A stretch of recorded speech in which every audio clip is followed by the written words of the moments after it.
पिता का आखिरी पत्र जिससे बदल गई बेटी की जिंदगी।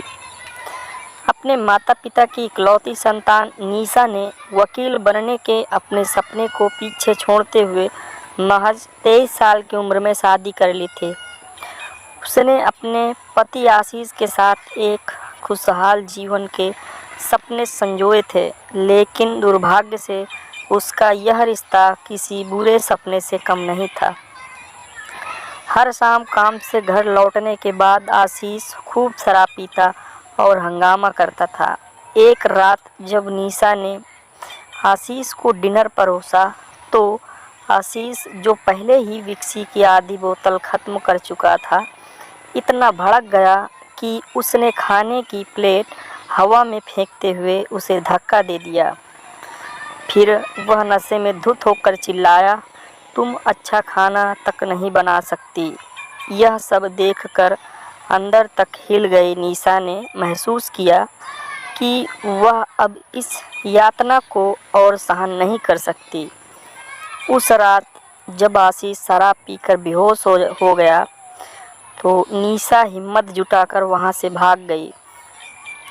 वह अपने परिवार के पास वापस चली गई, जहां उसका भाई मुकेश और उसकी पत्नी अंजलि रहते थे। हालांकि निशा ने उन्हें अपनी वापसी के बारे में सूचित कर दिया था, लेकिन वे उसे देखकर बहुत खुश नहीं थे।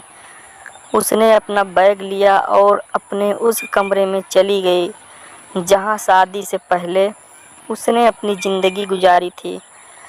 अपने कमरे में सब कुछ बदला हुआ देखकर उसे बहुत हैरानी हुई।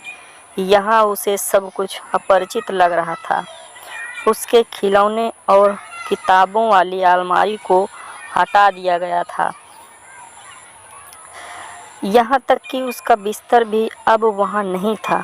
यह सब देखकर निशा रोने लगी और भागते हुए अपने पिता के कमरे में चली गई, जिनका कुछ साल पहले निधन हो गया था।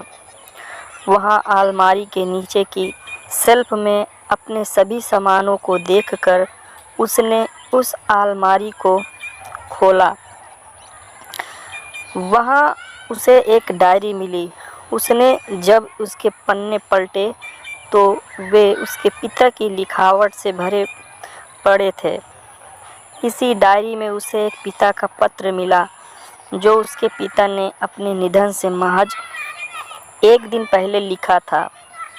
फिर उसने पिता का पत्र पढ़ा। प्रिय निशा, मुझे उम्मीद है कि तुम ठीक हो। पिछली बार जब मैंने तुम्हें देखा था तो मुझे लगा था कि तुम खुश नहीं हो। हालांकि तुमने अपनी झूठी मुस्कान के साथ अपने दुख को छिपाने की कोशिश की थी, लेकिन मुझे तुम्हारा दर्द साफ दिखाई दे रहा था।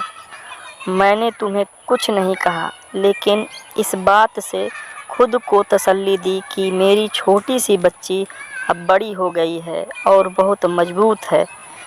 निशा, मैं तुम्हें बताना चाहता हूँ कि मुझे तुम पर बहुत गर्व है, लेकिन हमेशा याद रखना कि दूसरों को खुश करने के लिए तुम्हें अपनी खुशी का त्याग करने की ज़रूरत नहीं है। मुझे जीवन में बस इस बात का अफसोस है कि तुमने अपने वकील बनने के सपने को पूरा नहीं किया है। अभी भी देर नहीं हुई है मेरी बच्ची। मुझे तुम पर पूरा भरोसा है कि तुम अभी भी इसे पूरा कर सकती हो। मैं उम्मीद करता हूँ कि जल्द ही तुमसे फिर मुलाकात होगी। मेरी प्यारी बच्ची, सदा खुश रहो और अपने परिवार का ख्याल रखो। निशा अपने पिता का पत्र पढ़कर स्तब्ध थी।